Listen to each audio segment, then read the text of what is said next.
وعلى آل إبراهيم إنك حميد مجيد. اللهم بارك على محمد وعلى آل محمد كما باركت على إبراهيم وعلى آل إبراهيم إنك حميد مجيد. اللهم إني أعوذ بك من شر لساني وشر سمعي وشر بصري وشر مني.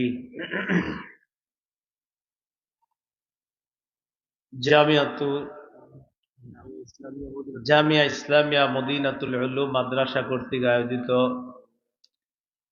বাৎসরিক ওয়াজ মাহফিলের দ্বিতীয় দিনে আজকে গুরুত্বপূর্ণ আলোচনা পেশ করবেন বাদ মাগরিব মুফতি রেজাউল করিম আবরার ভাই আলোচনা করবেন,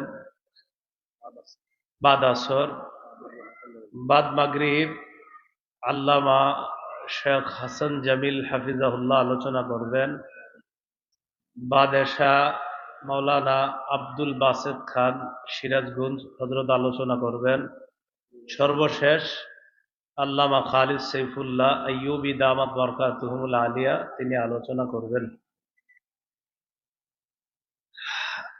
আপনাদের সামনে যে সূরাটা তেলাওয়াত করেছি এই সূরাটা সবাই পারি আমরা, ঠিক না?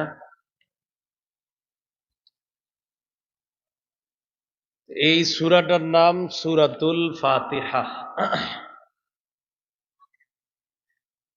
সূরা ফাতিহার আয়াত হলো 60টা। সূরাটা মক্কি মানে মক্কায় অবতীর্ণ হয়েছে। এই সূরার একটা রুকু। বিসমিল্লাহির রহমানির রহিম, আলহামদুলিল্লাহি রাব্বিল আলামিন। সব সূরার শুরুতেই দেখবেন বিসমিল্লাহ আছে, একটা সূরা ছাড়া। তো পবিত্র কোরআনে 114টা সূরার মধ্যে 113টা সূরার শুরুতেই বিসমিল্লাহ আছে। একটা সূরা সূরা বারাআত বা সূরাতুত তাওবাহ, এই সূরাটার শুরুতে বিসমিল্লাহ নাই। তাহলে সূরা কয়টা? 114টা। কয় সূরার শুরুতে বিসমিল্লাহ? 113টা। তাহলে বিসমিল্লাহ কয়টা হইল? হ্যাঁ, বিসমিল্লাহ 114টাই আছে। কয়টা বলেন? কয়টা? 114টাই। তাহলে 113 সূরার শুরুতে বিসমিল্লাহ হিসাবে কত? 113। এক সূরার শুরুতে বিসমিল্লাহ নাই, কিন্তু বিসমিল্লাহ আরেকবার আছে কোরআনে, সেই হিসাবে 114টা।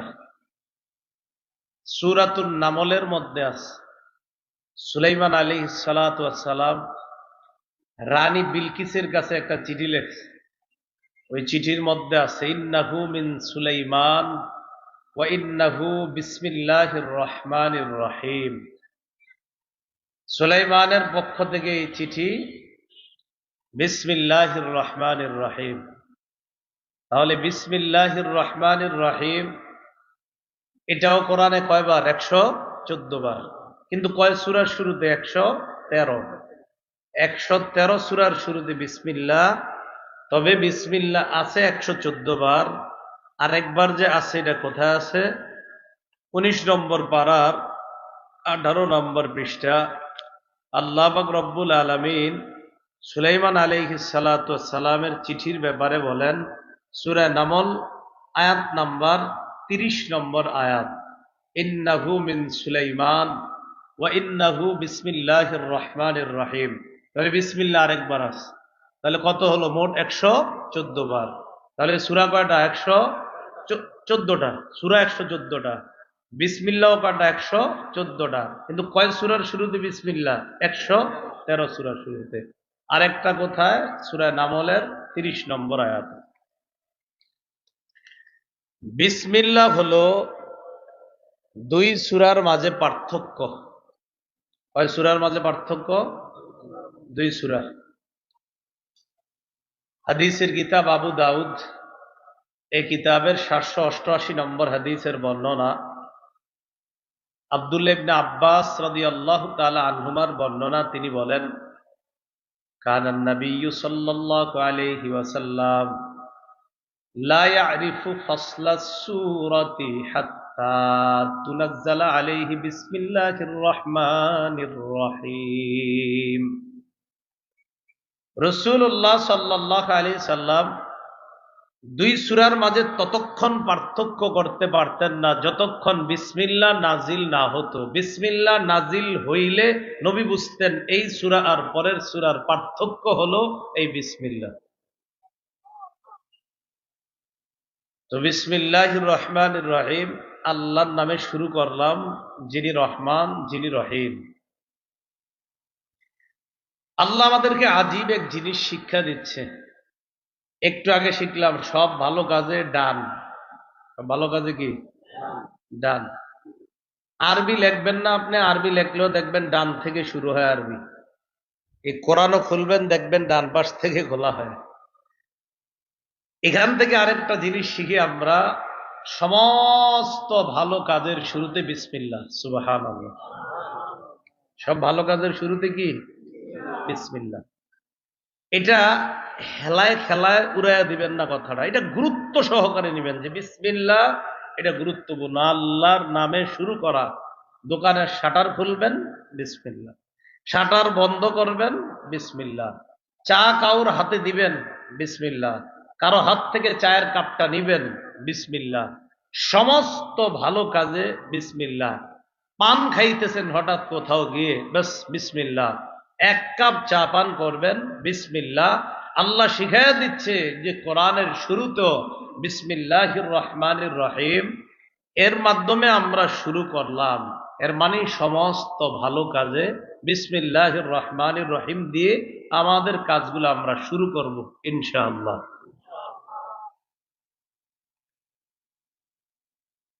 ইবনে মাজাহ হাদিসের কিতাব 3869 নম্বর হাদিস।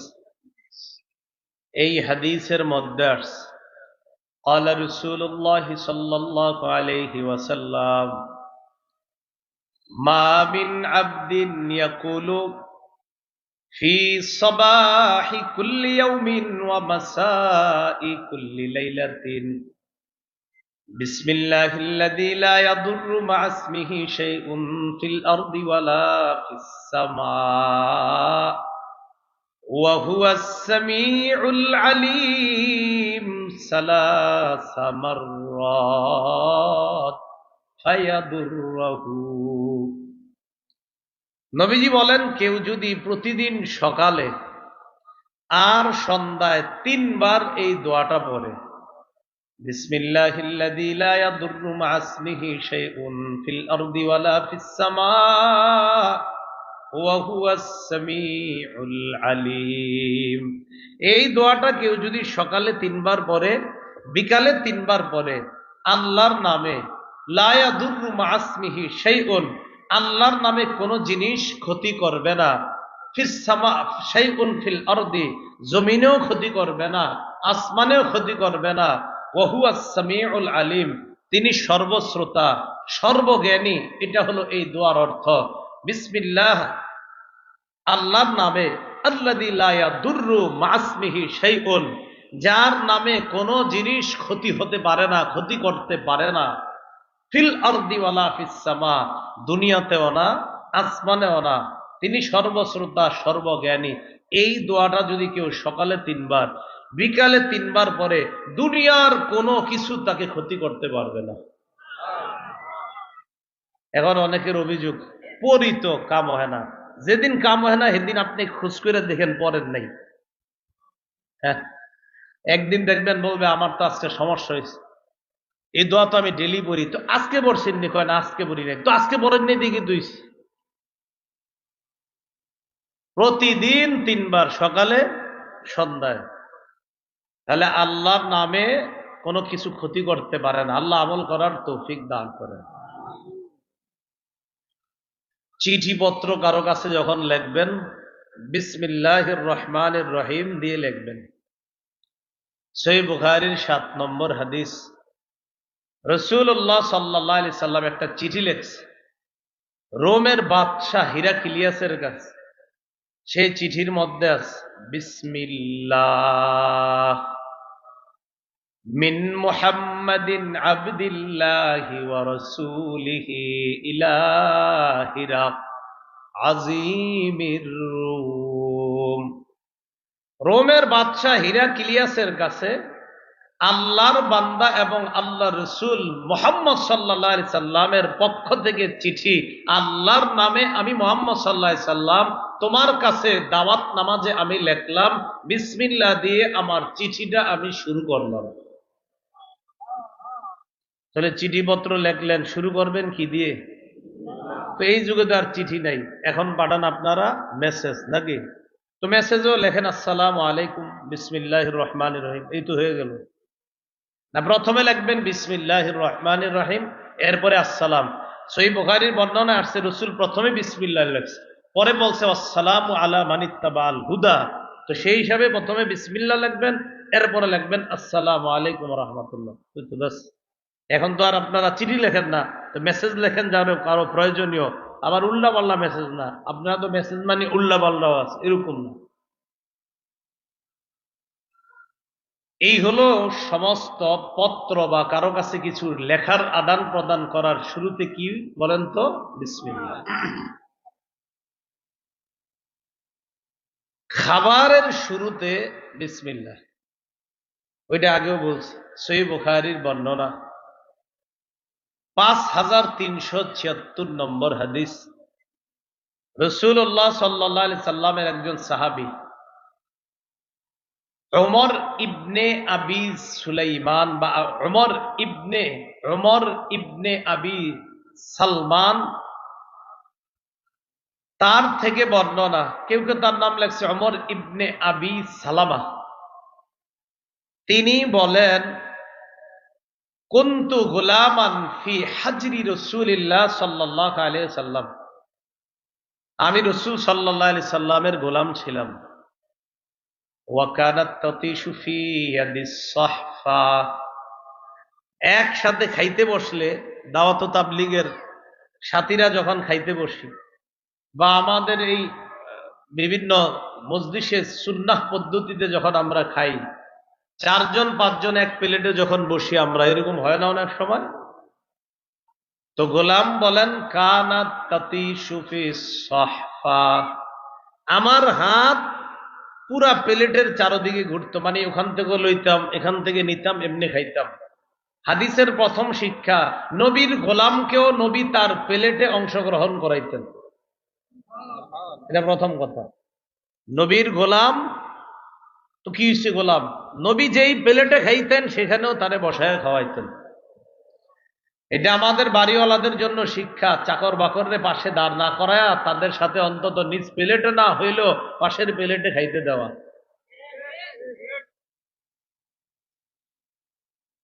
তো ওমর তিনি বলেন, আমার হাতটা খালি প্লেটের চারদিকে ঘুরে।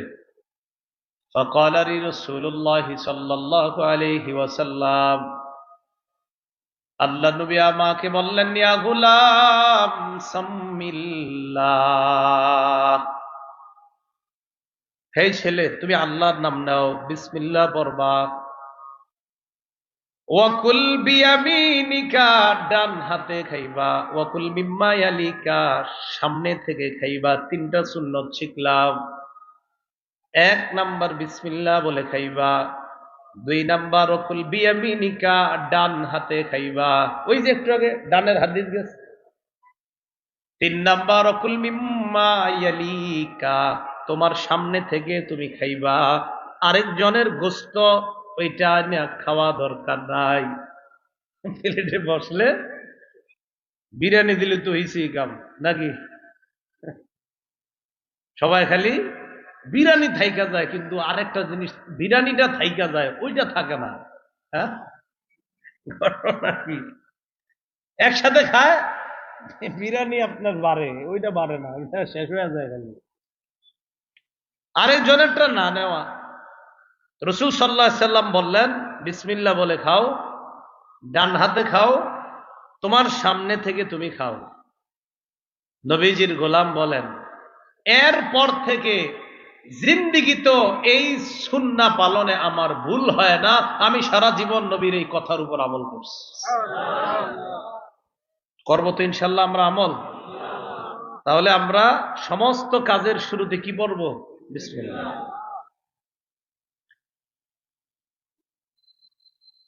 রাতের বেলা যখন হয়, মাগরিবের সময়টা খুব গুরুত্ব দিয়ে শোনেন কথাটা, মাগরিবের সময়, ওই সময় ঘরের শিশু যারা আছে তাদেরকে আটকায় রাখবেন। শিশুদেরকে ওই সময়টা চেষ্টা করবেন তারা যেন বাহিরে না যায়, ওই সময় যেন তারা বাহিরে না যায়, খুব চেষ্টা করা। বুখারীর বর্ণনা 3280 নম্বর হাদিস, জাবের রাদিয়াল্লাহু তাআলা আনহু থেকে বর্ণনা, তিনি বলেন, قال رسول الله صلى الله عليه وسلم إذا استجنح الليل أو قال جنح الليل, নবীজি বলেন ইদা ইস্তাজনাহা আল-লাইল, সূর্য অস্ত যাওয়ার পর যখন সন্ধ্যা নেমে আসে, সূর্য অস্ত গেছে, সন্ধ্যা নেমে আসছে, নবীজি বলেন কুফু সিবিয়ানাকুম, তোমরা তখন তোমাদের বাচ্চাগুলাকে আটকায় রাখবা, শিশুদেরকে আটকায় রাখবা। সূর্য অস্ত যাওয়ার পর সন্ধ্যা যখন নেমে আসে, আল্লাহ নবী বলেন কুফু সিবিয়ানাকুম, শিশুদেরকে তখন আটকায় রাখবা। ফাইন্নাশ শায়াতিনা তানতাশিরু হিনাইযিন, আল্লাহ নবী বলেন শয়তান তখন দুনিয়ার চারদিকে ছড়ায় পড়ে। মাঝে মাঝে আইসা কোন হুজুর ছেলের উপরে আসর পড়ছে, তোর বই তো আপনি ওই সময় তো ছেলেরে ঘরে আটকায় রাখেন নাই, মেয়েটারে আটকায় রাখেন নাই, তো আসর বদ আসর তো তার উপর হবেই।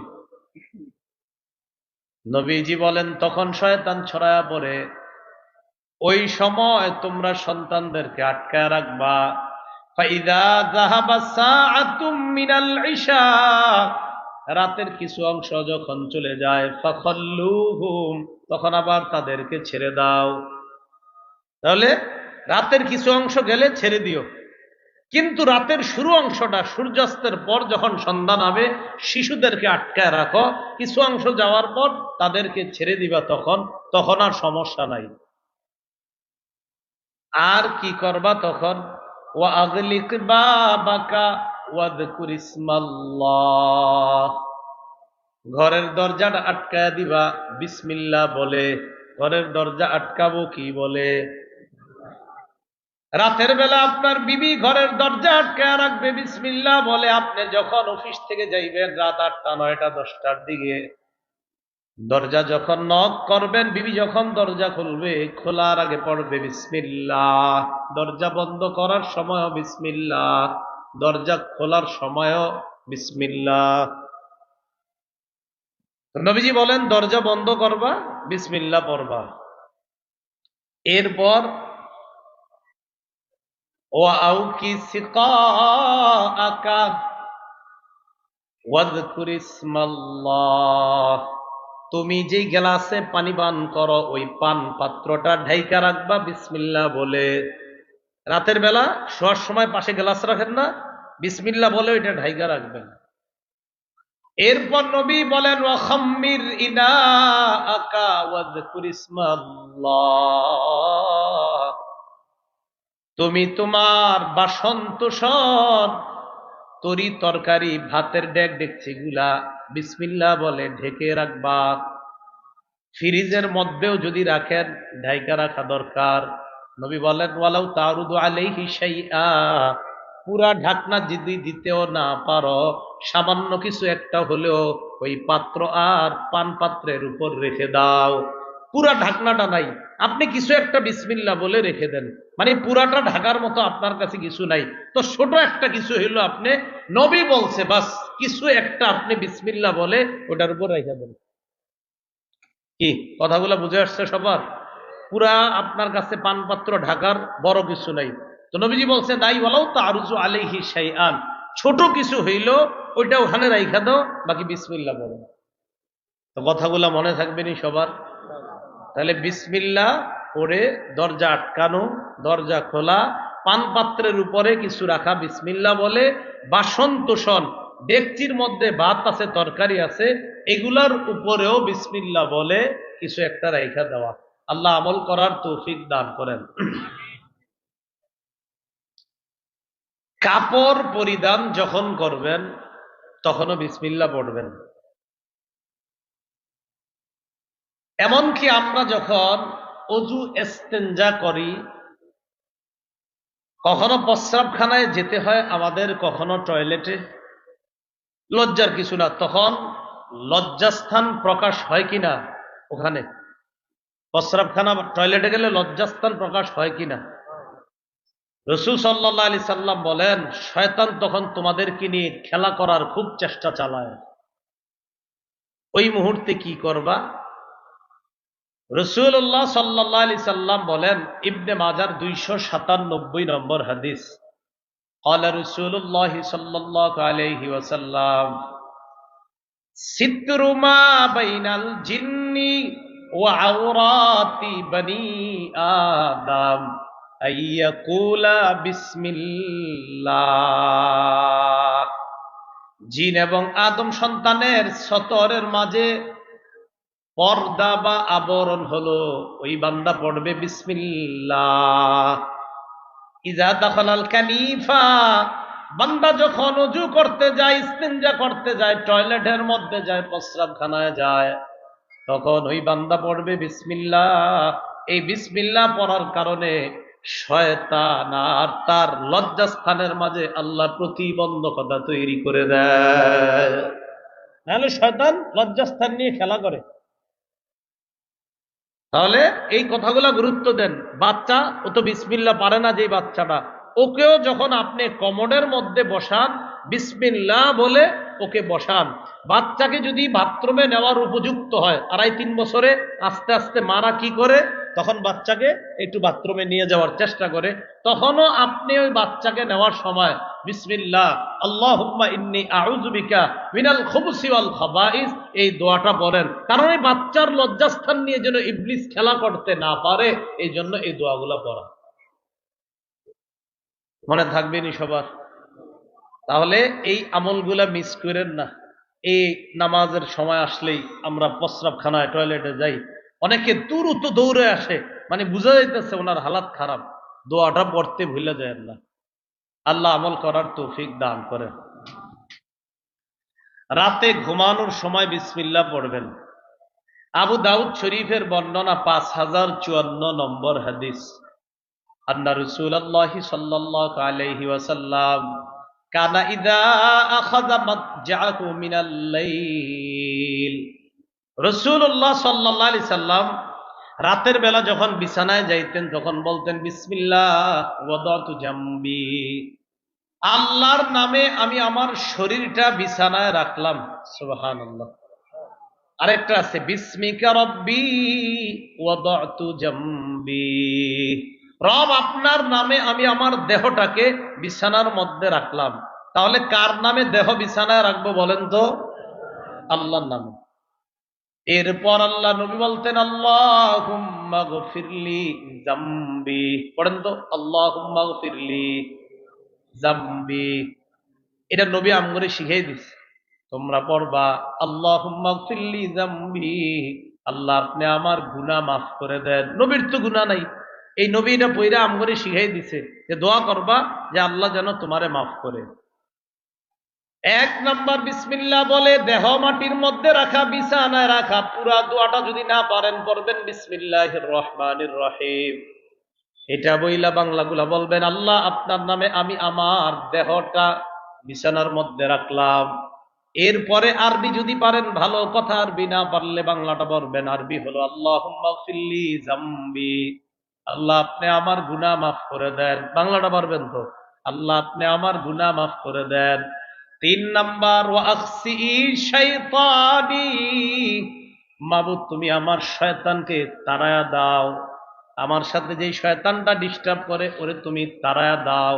তো নবীজির সাথে তো শয়তান নাই, নবীজির শরীরেও শয়তান ঢুকার ক্ষমতা রাখে, কিন্তু নবীজি বলেন ওয়ালাকিন্নাল্লাহ আ'আনানি ফাআসলাম, নবীজি বলেন শয়তান আমার রক্তর শিরা উপশিরায় দিয়ে চলার ক্ষমতা রাখে, কিন্তু ও পারে না, কারণ ওর থেকে আল্লাহ আমারে সাহায্য করে ওর মোকাবেলায়, তাই ও আমাকে পারে না, ধোকা দিতে পারে না, আমার সাথে পেরে উঠতে পারে না ও, এজন্য আল্লাহ আমার হেফাজত করে। রাসূল সাল্লাল্লাহু আলাইহি ওয়াসাল্লাম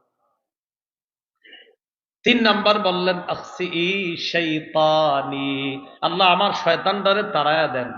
4 নাম্বারে বলবেন ও ফুক্কারিহানি, আল্লাহ আমার ঘাড় আপনি মুক্ত করেন, ঘাড় মুক্ত করেন, বিপদ আপদ যত কিছু আছে সব থেকে মুক্ত করেন, ঘাড় মুক্ত করেন।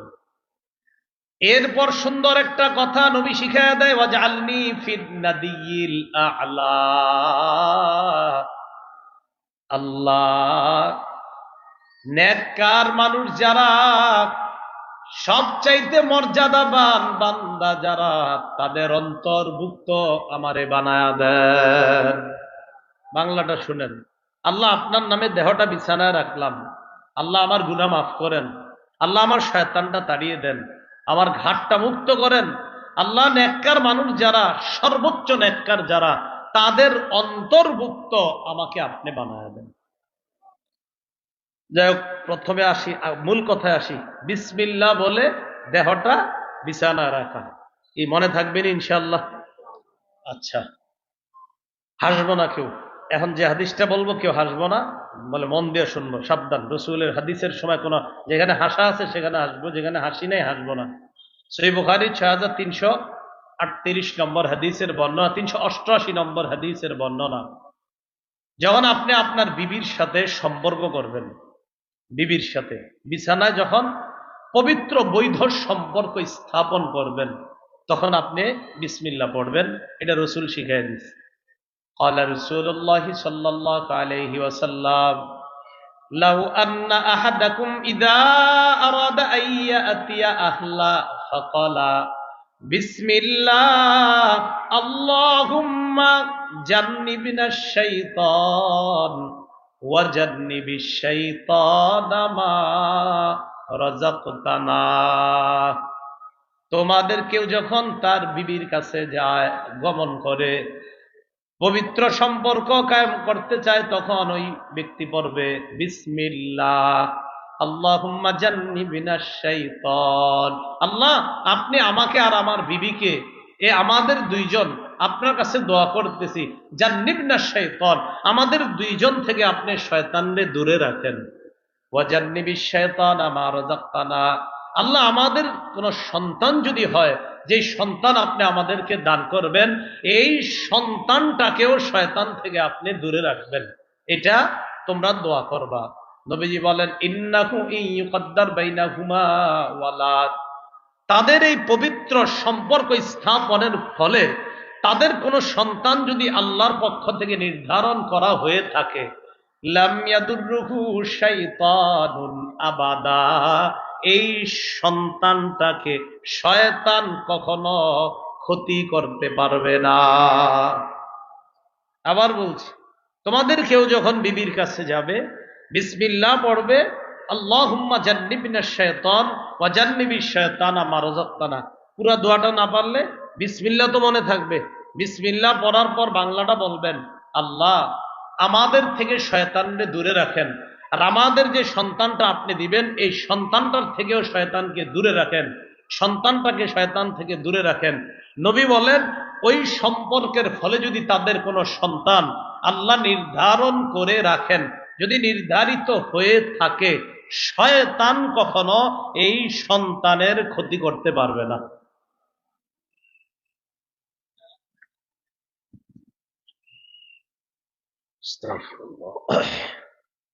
এই হলো আপনার রাতে ঘুমাতে যাওয়ার সময় এ আমল করা।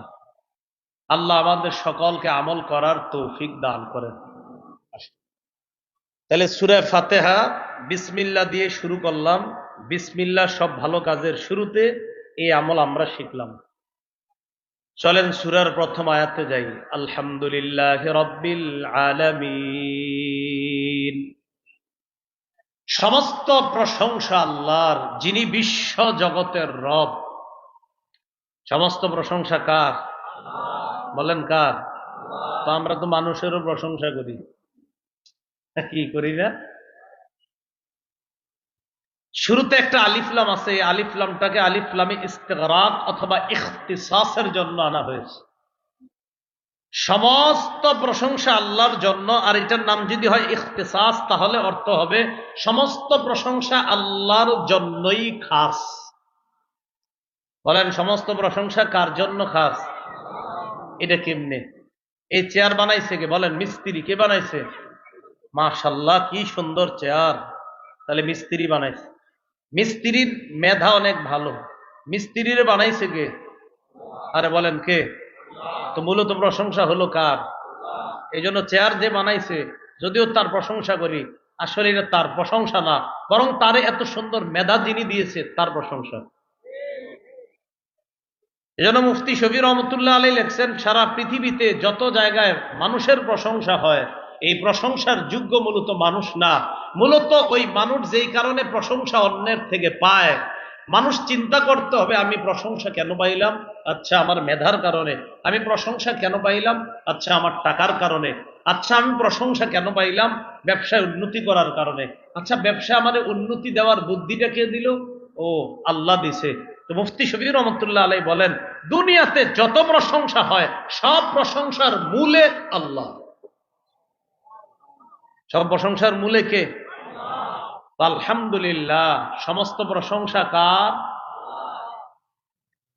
সূরা আনআমের 1 নম্বর আয়াতে আল্লাহ বলেন, আলহামদুলিল্লাহিল্লাযী খালাকাস সামাওয়াতি ওয়াল আরদা ওয়া জাআলাজ যুলুমাতি ওয়ান নূর। সমস্ত প্রশংসা আল্লাহর, যিনি আসমান সমূহ সৃষ্টি করেছেন, জমিন সৃষ্টি করেছেন। সূরা বানী ইসরাঈলের 111 নম্বর আয়াতে আল্লাহ বলেন, আলহামদুলিল্লাহিল্লাযী লাম ইয়াত্তাখিয ওয়ালাদা ওয়া লাম ইয়াকুল লাহু শারীকুন ফিল মুলক ওয়া লাম ইয়াকুল লাহু শারীকুন ফিল মুলকি ওয়া লাম ইয়াকুল লাহু ওয়ালিয়্যুম মিনাদ-দুল্লি ওয়া কাব্বিরহু তাকবীরা। নবী আপনি বলেন সমস্ত প্রশংসা আল্লাহর। লাম ইয়াত্তাখিয ওয়ালাদা, যিনি কোনো সন্তান গ্রহণ করেননি। ওয়া লাম ইয়াকুল লাহু শারীকুন ফিল মুলক, রাজত্বে যার কোনো অংশীদার নাই, সমস্ত প্রশংসা তার। বলেন তো রাজত্বে কোনো অংশীদার নাই কার? তাহলে সমস্ত প্রশংসা কার? আল্লাহ। সূরা কাহফ 1 নম্বর আয়াত আল্লাহ বলেন, আলহামদুলিল্লাহিল্লাযী আনজালা আলা আবদিহিল কিতাব ওয়া লাম ইয়াজআল লাহু ইওয়াজা। সমস্ত প্রশংসা আল্লাহর, যিনি তার বান্দা মুহাম্মদ সাল্লাল্লাহু আলাইহি সাল্লামের উপর কিতাব নাজিল করেছেন। তাহলে বলেন তো রাসূল সাল্লাল্লাহু আলাইহি সাল্লামের উপর কিতাব নাজিল করেছেন কে? তো আল্লাহ বলেন সমস্ত প্রশংসা আল্লাহর, যিনি তার বান্দার উপর কিতাব নাজিল করেছেন। এবার চলে যাই সূরা ফুরকানের 1 নম্বর আয়াত। ওখানে হামদ শব্দে নাই, তবে সেখানে অন্য শব্দে আল্লাহর প্রশংসা আছে। সূরা আনকাবুতে আমরা চলে যাই। আল্লাহ পাক রব্বুল আলামিন সূরা নামল, সূরা নামল 19 নম্বর পারা, শেষ পৃষ্ঠা, সূরা নামলের 59 নম্বর আয়াত আল্লাহ বলেন, কুলিল হামদুলিল্লাহ ওয়া সালামুন আলা ইবাদিহিল্লাযীনা ইসতাফা। আপনি বলেন সমস্ত প্রশংসা আল্লাহর, ওয়া সালাম, শান্তি বর্ষিত হোক তার নির্বাচিত বান্দাদের উপর। তাহলে সমস্ত প্রশংসা কার? আল্লাহর। সূরা নামলের 59 নম্বর আয়াতে আল্লাহ শিখিয়ে দিলেন সমস্ত প্রশংসা আল্লাহর। হুজুররা বা ইমাম সাহেবরা অথবা আলেমরা মুনাজাত শেষ করে কেমনে কোন তো আপনারা সবাই? সুবহানা রাব্বিকা রাব্বিল ইজ্জাতি আম্মা ইয়াসিফুন ওয়া সালামুন আলাল মুরসালিন ওয়ালহামদুলিল্লাহি রাব্বিল আলামিন। এমনি শেষ করে নি সূরা ওয়াস-সাফফাত আয়াত নাম্বার 182। সুবহানা রাব্বিকা রাব্বিল ইজ্জাতি আম্মা ইয়াসিফুন। তারা যা বলে এর থেকে আপনি পুত পবিত্র, আপনি হলেন রব, আপনি হলেন সম্মানের রব, আপনি হলেন ইজ্জতের রব। বেঈমানরা আপনার যে কথা বলে আপনার ব্যাপারে এর থেকে আপনি পুত পবিত্র। ওয়াসালামুন আলাল মুরসালিন, যারা রসুল, যারা মুরসালিন, যারা আপনার পাঠানো পয়গম্বর তাদের উপর শান্তি। ওয়ালহামদুলিল্লাহি রাব্বিল আলামিন, সমস্ত প্রশংসা আল্লাহর, যিনি বিশ্ব জগতের রব। 24 নম্বর পারায় যাই, চলেন 24 নম্বর পারা 13 নম্বর পৃষ্ঠা। আল্লাহ পাক রব্বুল আলামিন স্পষ্ট ভাবে 24 নম্বর পারার 13 নম্বর পৃষ্ঠা, হ্যাঁ ঠিক আছে 13 নম্বর পৃষ্ঠা, সূরা মুমিন আয়াত নাম্বার 65। আল্লাহ বলেন হুয়াল হাইয়্যু লা ইলাহা ইল্লা হুয়া ফাদউহু মুখলিসিনা লাহুদ্দিন। আল্লাহ চিরঞ্জীব, তাকেই তোমরা একনিষ্ঠ ভাবে ডাকো। আলহামদুলিল্লাহি রাব্বিল আলামিন, সমস্ত প্রশংসা আল্লাহর, যিনি বিশ্ব জগতের রব।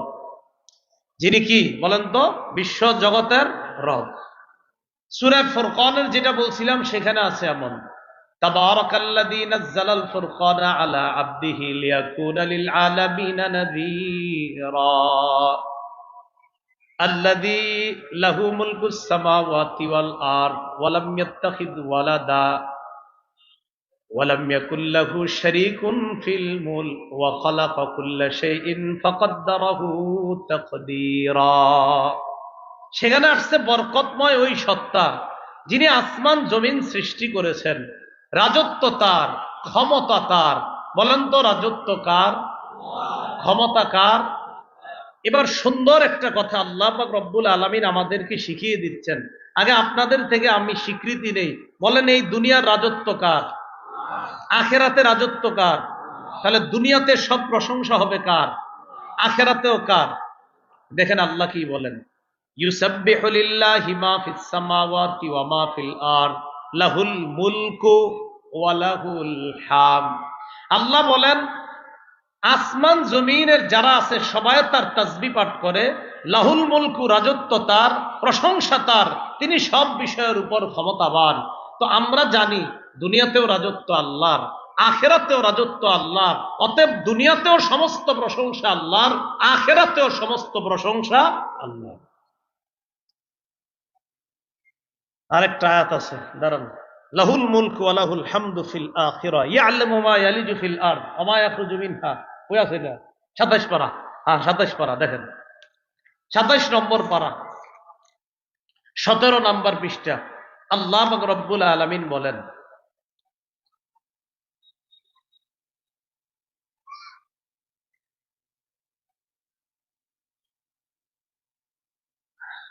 লাহুল মুলকু ওয়া লাহুল হামদ, এটা পাইতেছি না, ওয়ালাহুল হামদু ফিল আখিরাহ, এটা দরকার, ওয়ালাহুল হামদু ফিল আখিরাহ ওয়া হুয়াল হক।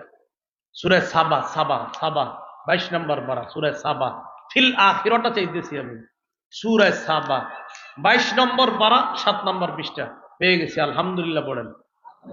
সূরা সাবার 1 নম্বর আয়াতে আল্লাহ কি বলে দেখেন, আলহামদুলিল্লাহিল্লাযী লাহু মা ফিস সামাওয়াতি ওয়া মা ফিল আরদি ওয়া লাহুল হামদু ফিল আখিরাহ। সমস্ত প্রশংসা আল্লাহর, আসমান এবং জমিনের রাজত্ব সবকিছু যার।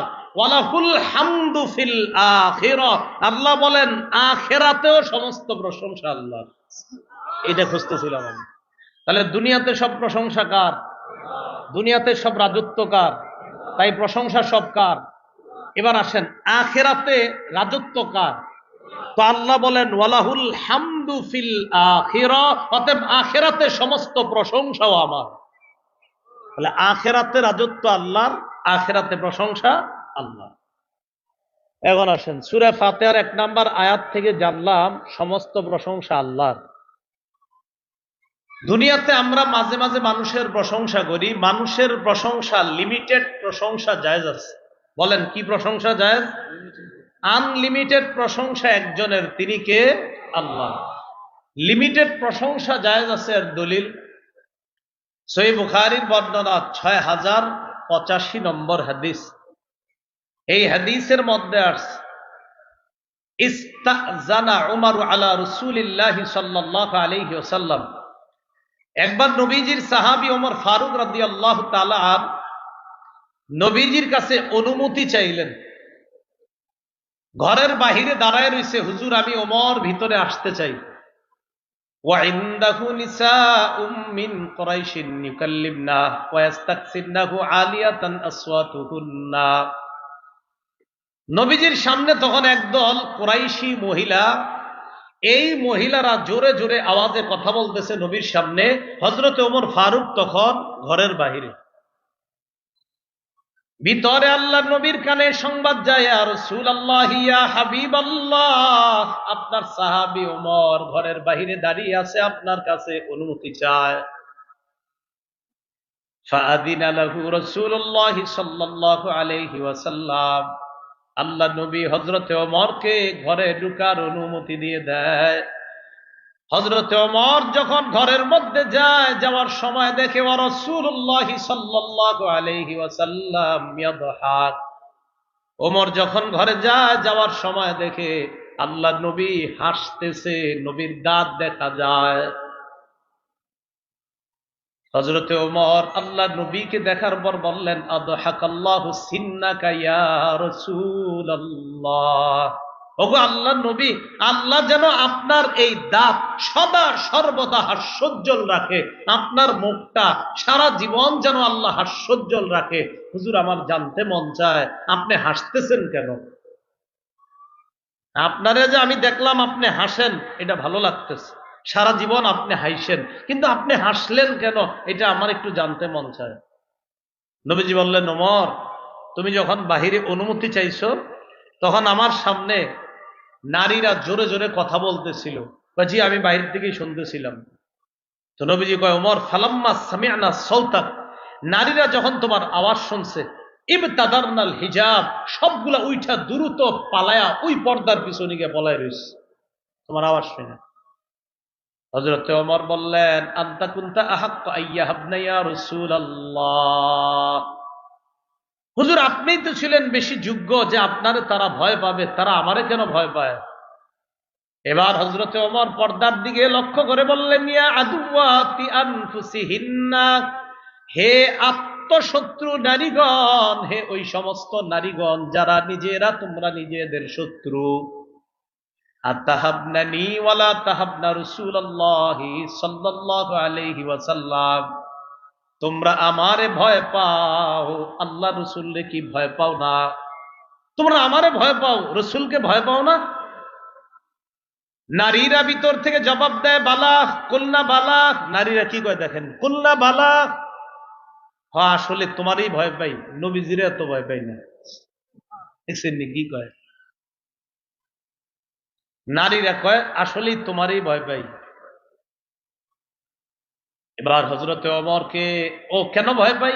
আনতা ফাদ্দু আগলাজু মির রাসূলিল্লাহি সাল্লাল্লাহু আলাইহি ওয়াসাল্লাম, তুমি কঠোর, তোমার ভাষা খুব শক্ত নবীর চাইতে, এই জন্য নবীর সামনে কথা সুন্দরভাবে নরমভাবে বলতে পারলো, তোমার আওয়াজ শুনলে আর কথাই আসে না, কথা বলা দূরের কথা, তোমারে বেশি ভয় পাই। নারীরা পর্দার আড়াল থেকে ওমর ফারুককে বলবে। নবীজি হযরত ওমরকে বললেন, ওমর আল্লাযী নাফসি বিয়াদিহি, আল্লাহর কসম, যে আল্লাহর হাতে আমার জান তার কসম, মা লাকিয়াকা শাইতান সালিকান ফাজ্জা ইল্লা সালাকা ফাজ্জান গায়রা ফাজ্জিক। ওমর তুমি যে রাস্তায় হাঁটো, এক রাস্তায় তুমি চলো, শয়তান যদি ওই রাস্তায় তোমাকে দেখে তাড়াতাড়ি রাস্তাটা পরিবর্তন করে অন্য রাস্তা দিয়ে হাঁটার শুরু করে। শয়তানই জেনে তোমারে ভয় পায়, মানুষ তো ভাবেই। কথা বুঝে আসছে? তো হযরতে ওমরের প্রশংসা নবীজি করলেন সামনাসামনি। ক্ষেত্র বিশেষ সত্যি প্রশংসা সামনে করা যায়। আবার বলছি, ক্ষেত্র বিশেষ সত্যিকারের প্রশংসা সামনাসামনি যায়, কিন্তু আমরা কিছু মিথ্যা প্রশংসাও করে ফেলি, সামনাসামনিও আড়ালেও। যেমন আমরা যত্র তত্র দেদারসে আল্লামা লেখাই, দেদারসে আল্লামা লিখতেই থাকি। আল্লামা শব্দের তাহকিক না জানা লোকটার পিছনেও আল্লামা লেখা হচ্ছে, দেদারসে হয়ে যাচ্ছে আমাদের এগুলা। কেন? আল্লামা শব্দের তাহকিক বুঝেননি? আমি তো ওভার কনফিডেন্স দিয়ে বলবো অনেক আল্লামা, যারা আল্লামা শব্দের তাহকিক জানে না, বাস আল্লামা লেখা হচ্ছে। কেন? আল্লামা লেখলে মানে এটার ফায়দা কি, উপকারিতা কি? কেন এইগুলা যত্র যত্র লেখা হবে? এইটা কি মোয়া, মুড়ির মোয়া? প্রশংসা যথাযথ প্রশংসা জায়েজ, মাত্রা অতিরিক্ত প্রশংসা হারাম, না জায়েজ। রাসূলুল্লাহ সাল্লাল্লাহু আলাইহি সাল্লাম বলেন, ইযা রাআইতুমুল মাদ্দাহিন, যখন অতিরিক্ত চাটুকার প্রশংসাকারীদেরকে দেখবা, ফাহসু ফি উজুহিহিমুত তুরাব, তাদের চেহারার মধ্যে বালু মারবা। কি মারবা? হ্যাঁ, মুসলিম শরীফের বর্ণনা। নবীজির এক সাহাবী ওসমান গনির পাশে বসা, প্রশংসা করছে, হাতে তুইলা বালু মারছে, একদম সত্যি সত্যি পাথর সহ মারছে। হযরত ওসমান গনি গাই, তুমি কি করলা? নবীজি কইছে তাই মারলাম। একদম মেরে দিছে, সত্যি সত্যি মেরে দিছে। এই যুগে আর বালু মারা যাবে না। এই যুগে কি করা? এই যুগে ধমক দেওয়া, বলে দেওয়া, ভাই আমার নামের বিষয়গুলো বইলেন না, লেখেন না। তারুণ্যের অহংকার, কোটি যুবকদের আইডল, হাদিস গবেষক, হাদিস বর্ণনায় অনন্য ব্যক্তিত্ব, হাদিসের অন্যতম নক্ষত্র, হাফিজুল হাদিস, প্রখ্যাত অমক, প্রখ্যাত তমক, এই জুর বলার কোনো দরকার নাই তো। আমার নামটা সবাই জানে, কথা বুঝছেননি? আমার নাম আরিফ বিন হাবিবিরা জানে সবাই। এটা লেখলে এটার ফায়দা কি? হাফিজুল হাদিস লেখলে যদি আমি হাফিজুল হাদিস হয়ে যাই, তাহলে প্রতিদিন লেখেন, এই লেখার কারণে যদি হয়ে যায়, কিন্তু এরকম তো হয় না। তো মাত্রা অতিরিক্ত প্রশংসা হারাম, এটা জায়েজ নাই, এটা নিষেধ করছে রাসূল সাল্লাল্লাহু আলাইহি সাল্লাম। নবীজির সামনে একজন আরেকজনের প্রশংসা করছে, বাড়ায়া প্রশংসা করছে। নবীজি বললেন, ওই হাক, থামো, কতটা উনুকা সাহিবিক, তুমি তোমার সাথীর গলাটা কাইটা দিস। কতটা উনুকা সাহিবিক, তুমি তো তার গলা কাইটা দিস। নবীজি আরেক বর্ণনায় বলছে, ইয়াকুমাত তামাদুহা, বেশি চাটুকারিতা করার থেকে বাঁচো। ফাইন্নাহু আযিব, বেশি চাটুকারিতা করা মানে তার গলার মধ্যে ছুরি চালায়া দেওয়া। তাহলে বলেন, আনলিমিটেড প্রশংসা হবে একমাত্র কার? বান্দার প্রশংসা লিমিটেড। বাস্তবিক সত্যিকার অর্থে যদি প্রশংসা করা যায়, লেখা যাবে, সমস্যা নাই। কিন্তু আপনি অতিরিক্ত প্রশংসা, এটা ঠিক না, এটা বান্দাদের জন্য জায়েজ নাই, এটা নাজায়েজ। আল্লাহ আমাদের সকলকে নাজায়েজ কাজ থেকে হেফাজত করেন। নবীজি সাল্লাল্লাহু আলাইহি সাল্লাম কখনো কখনো আড়ালে প্রশংসা করতেন, কইরা বলতেন, তোমার কাছে প্রশংসাটা করলাম, তুমি কাউরে কইও না। আলী রাদিয়াল্লাহু তাআলা আনহুকে একদিন আল্লাহ রাসূল সাল্লাল্লাহু আলাইহি সাল্লাম বললেন, আলী, জান্নাতে যারা প্রবেশ করবে এদের মধ্যে একদল থাকবে যারা বয়স্ক জান্নাতি। এই বয়স্ক জান্নাতি যারা হবে, আমার আবু বকর আর ওমর বয়স হয়ে যাওয়ার পর, অর্থাৎ বয়স হয়ে যাওয়ার পর যারা মারা গেছে, জান্নাতে তো আর কেউ বড় বুড়া বয়স হয়ে মারা যাবে না, কিন্তু বুড়া বয়স হয়ে কেউ জান্নাতে যাবে না। দুনিয়া থেকে যারা বুড়া বয়সে মারা গেছে, অর্থাৎ বয়স হয়ে যাওয়ার পর, এই বয়স্ক যারা জান্নাতে যাবে তাদের সর্দার হবে আমার আবু বকর আর ওমর। এটা বইল হযরত আলীকে বললেন, আলী, কথাটা তুমি আবু বকর ওমরে বইল না, বলে দিন, এই কথাটা যে তোমারে বললাম, এটা আবু বকর ওমরকে বলবা না। মা দামা হাইয়্যিন, আবু বকর ওমর যতদিন জীবিত থাকবে এই কথাটা তাদেরকে বইল না। কি বুঝলাম? কখনো কখনো কারো প্রশংসা আড়ালে কইরা এটা বলে দেওয়া, থাক, তিনি যতদিন দুনিয়াতে আছে এটা তার কাছে বলা দরকার নাই, আমি তার ব্যাপারে এই ভালো ধারণা রাখি, এটা জায়েজ আছে। কথাগুলো বলার কারণ হলো, আমার যে বিষয়বস্তু দিছে এই বিষয়বস্তুর সাথে এটা বলতে হবে। আপনারা আবার অন্যদিকে নিলে হবে না যে আপনি আজকে এটা কেন বললেন, আমার তো বিষয় দিছে সূরা ফাতিহা, আলহামদুলিল্লাহি রাব্বিল আলামিন। আর এই আলহামদুলিল্লাহ ব্যাখ্যা এখনো শেষ হয় নাই, লম্বা আলোচনা আলহামদুলিল্লাহ। কয় ক্ষেত্রে প্রশংসা করা যাবে, কয় ক্ষেত্রে করা যাবে না। আজকে এতটুকুই থাক, যতটুকু জানলাম শুধু আলহামদুলিল্লাহ। এই আলহামদুলিল্লাহ থেকে ইনশাআল্লাহ আল্লাহ পাক রব্বুল আলামিন বাঁচায় রাখলে আলহামদুর আলোচনা এখনো শেষ হয় নাই, এটা নিয়ে লম্বা আলোচনা হবে। এরপর আমরা রব্বিল আলামিনে যাব। রব্বিল আলামিনেরও লম্বা ব্যাখ্যা, আর রহমানুর রহিম এটারও লম্বা ব্যাখ্যা, মালিক ইয়াউমিদ্দিন এটার ব্যাখ্যা হবে আরো লম্বা। সবগুলার ব্যাখ্যা খুব লম্বা হবে ইনশাআল্লাহ। তো আজকে যতটুকু জানলাম, সমস্ত প্রশংসা কার? দুনিয়াতে সব রাজত্ব কার? তাই দুনিয়াতে সব প্রশংসা কার? আচ্ছা দেখি ওই পরেরটা বলেন, আখেরাতে সব রাজত্ব কার? তো আখেরাতে সব প্রশংসা কার? আল্লাহর। মনে থাকবে তো ইনশাআল্লাহ। আর প্রয়োজনে সত্যিকার প্রশংসা মানুষের করা যায় প্রয়োজনে, এবং এটা যদি সত্যিকার হয়। আর যদি প্রয়োজন না থাকে, সামনাসামনি তার প্রশংসা করা দরকার নাই, আড়ালে তার প্রশংসা কইরা তার ব্যাপারে বইলা দেওয়া, ভাই সে যতদিন বেঁচে আছে এটা তারে বলা দরকার নাই, তার ব্যাপারে এই প্রশংসা করলাম। আল্লাহ আমাদের সকলকে যে কথাগুলা বললাম শুনলাম, ও প্রথম দিকের কথাগুলো মনে আসেনি কি? আলেমরা বলে হ্যাঁ তো মাশাআল্লাহ কি বিসমিল্লাহ কি? দুই সূরার মাঝে কি?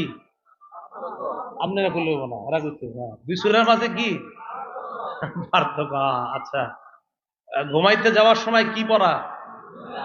পানির পাত্র ঢাকার সময় যদি পুরা পাত্র নাও থাকে, যদি পুরাটা ঢাকনা না থাকে, সামান্য কিছু দিয়া বিসমিল্লাহ বলে ঢাকা।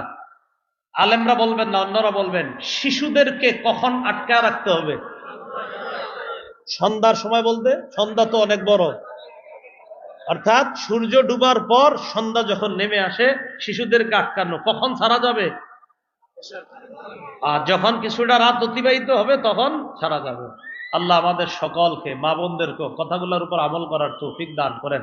ও আচ্ছা, ওই গাড়িতে মিম্বরের আমানত প্রথম খণ্ড আছে, সন্তানের 64টা অধিকার। ওই দিন অনেকে নিতে পারেন নাই, আজকে পারবেন না, 2 মিনিট সময় পাবেন, সর্বোচ্চ 2 মিনিট। অনেক দূরে যাব আমি, 2 মিনিটের মধ্যে ওনারা আনছে, প্রকাশনী থেকে নিয়ে আসছে, আপনারা নিতে পারেন। 2 মিনিটের মধ্যে মিম্বরের আমানত যদি কেউ সংগ্রহ করেন, সন্তানের 64টা অধিকার সবাই মুখস্থ করে ফেলবেন, স্বামী স্ত্রী দুজন মুখস্থ করে একজন আরেকজনকে শোনাইবেন।